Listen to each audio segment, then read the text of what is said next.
They come at these towns and then they put up baskets in the streets and then they'd go at it, see. And I remember Jeff telling me these Philippines, the kids that he played against, they always like to pick hair underneath his arms because they didn't have hair.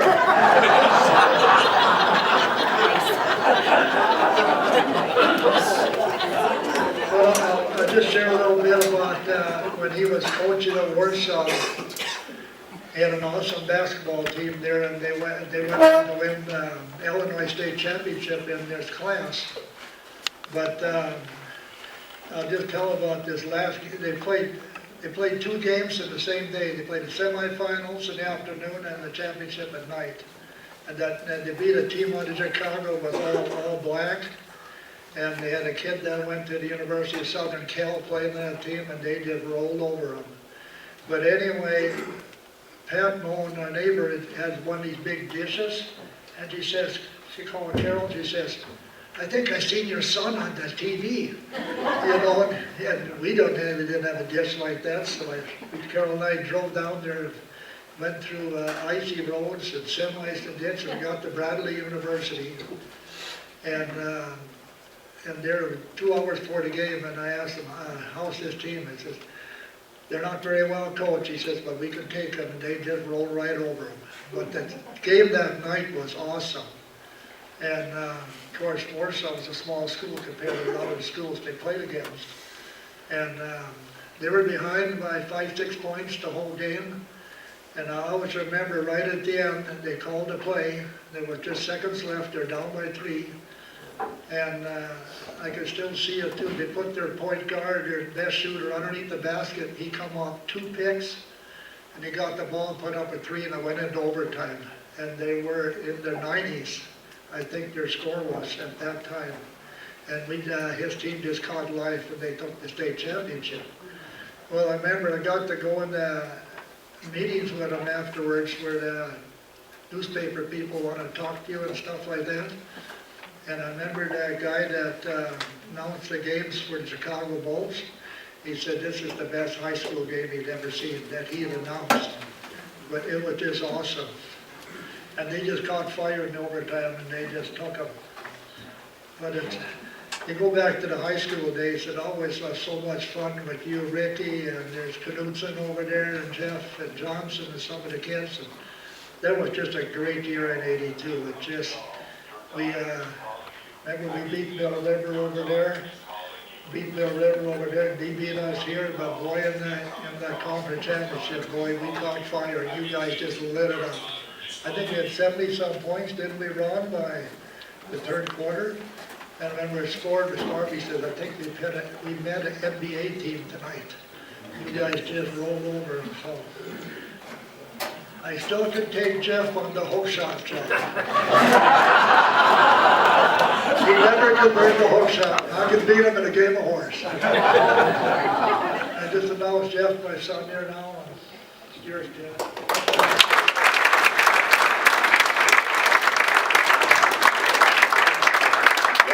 I just never played that in horse because it always gets down to the hook shot. That's it. No other shot. That he makes it first, and then we're hook shots the rest of the time talking out. So I don't play in horse anymore. You know, it's just listening to everybody. You know, I live southeast Iowa. And just coming back here and seeing everybody and seeing this is just a great event. Thanks for putting it on. It's an honor to be here. It really is. And I was thinking, like, how do you get here? Like, what makes this happen?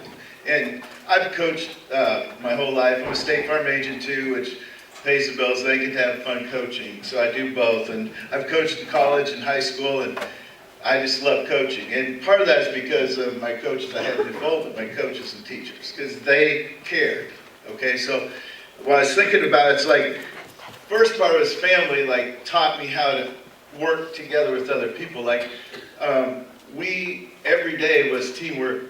Challenge for us. Like we get up, we'd have to chase cattle, and if someone doesn't do their job, we have to run another 5 miles chasing another cow back home. So we had to learn early teamwork. And the other part is like we put up fence, and me and Randy Kelly put up fence, and there'd be like one post out of line. Brenda, you didn't do anything. I did.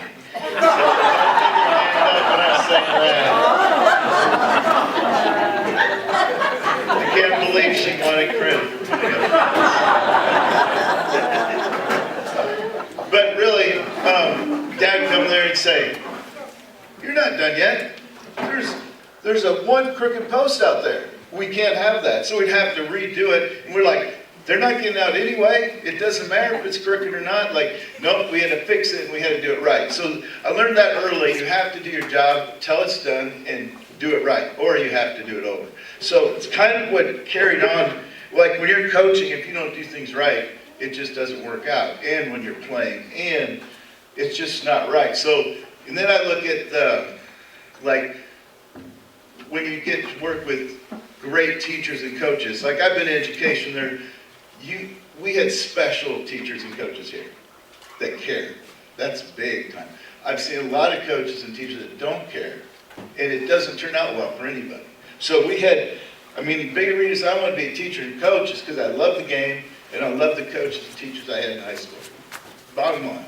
So a lot of successes I had came from that. And it's not, the thing I learned early, it's not about me. Because you don't get here by it being about you, by having a good team around you. And I had Ricky's here, Mark's here. You guys want to stand up? Everybody knows it, right? A lot of you probably haven't seen Ricky for a while. Mark's here all the time. But these were great teammates. They came today. Ricky came just to, I called him up and he just said, "I'm coming." And just great teammates. And I was thinking about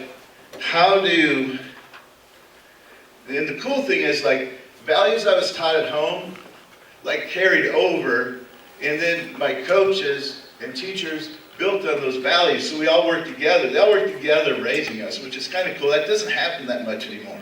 It's really a special thing. And when you get to some of the things that at first I thought was kind of weird, then like Miss Jill would have us go in his room, he'd turn off the lights, and you had to practice mental imagery. That's unbelievable skill. I never thought about them, but I literally do that in almost every phase of my life, like coaching, teaching, for my office. Like you practice those things in your mind before, and it's amazing. I've taught it to all my players I've had, because it's just an amazing skill that a lot of people don't realize how important it is. It's 90% mental, and I learned that from Mr. and Mr. Peterson, like the nicest coach I've ever been around. Like, I don't know if he ever got mad at us. If he did, I'm sure he did, but he did show it. I don't know how he did show it. Like, I show it when I'm coaching, when I'm mad at somebody. They know. Then Mr. Gebhardt was the guy that, no, we're doing it my way, and that's it, and we're not talking about it. And I don't know if he smiled because you couldn't tell. It's weird. Like, you couldn't tell if he smiled. I'm sure he did some. But, so we had 3 different types of coaches around me all the time that showed me 3 different ways to coach. Like, which was really interesting because I'm probably sometimes a combination of all of them. Like, you take bits and pieces of what you see and then you apply it to what you do. And that's kind of how I coached. I did realize today, though, that I could never coach here, ever. Because I'm way too loud. Your games are so quiet, everybody hear everything I said. And all the moms are going, I don't want him coaching my son anymore. So it's kind of, I couldn't do that. Very vocal. Very vocal. And I coach both my boys, and sometimes I'd get home and I'd be in trouble. This is my wife Donna here. I didn't introduce her, but some of you probably haven't met her. But we have 2 boys, and my boys, one of them's a coach too, so what started here is going right through my family, and one of my sons is coaching. He's a college coach at Iowa Wesleyan College. And my other son played basketball at a lot of different schools and had met a lot of great people through basketball. So it's kind of cool that what starts here in New Fulda and how it spreads out all over. And one of the other things I've really had an honor doing is coming back here and doing camps. Like, I love to come back to New Fulda and do camps at the high school. It's just fun, because it's fun to give back. What I've learned outside here, I started learning here, built on it, and I can bring it back and share it with the kids here, and I really, really enjoy that. And hopefully I'll get to keep doing that as we go on. And then you think about community. Like, you can't be great by yourself, and your community can help. Like, I don't remember any parents ever complaining if I shot too much and their son didn't get shot. They might have. They might have, but I don't remember that kind of tension on our team. And that's rare too now. I've coached for a long time. It's like coaching college is most fun because you don't have that tension, because there's no parents there. It's just kids trying to be men, and you got to coach them to be men. But I don't think we had that, so our community was real positive. There was a lot of positive energy to be great here. And then, and the kids in high school, I felt like we were a team that we were all trying for the same thing all the time, and not for individual stuff. Because, like, John was asking me, like, what'd you get individually? I don't even remember, really. I remember we were good. I remember our team was good. I remember we beat Mill River. We missed going to state by 3 points, but I don't remember if I was like MVP, this or that. I just don't, because that wasn't really that important, because they taught us to play as a team. So those kind of things are just really important to me, and what I've learned is from my family. And then the other thing that I really want to bring is like our church really, really was important in my life growing up. To positive people at church to say, hey, I saw you at the game, great job, appreciate everything you do. And then they would always be there for us every Sunday and comment about what happened during that week. And I always want to know more than about basketball, because my faith is a big part of my success, no doubt about it. So that was really, really the community, the teachers, the teammates and parents. It's a winning situation here. It really is. And last thing that I'm going to leave you with is that there's nothing better than, as a coach and as players, than being part of something that is better than it's supposed to be. Like, if you put a bunch of parts together and you see this part over here isn't very good by itself and this one's not, but you put them together, the sum total is way better than it should be. That's why I coach, because I love that. That's why I like teams. I love that. That's why I like, work in my office. Hopefully my team can be better than it should be separate. But making people great when they don't want to be, pushing them along, and then putting them all together and making them better than they're supposed to be is something that's really cool. And I learned that here. We were better than we were supposed to be. It was fun. And I love all you guys, and thanks it's really an honor to be part of this. Thank you very much.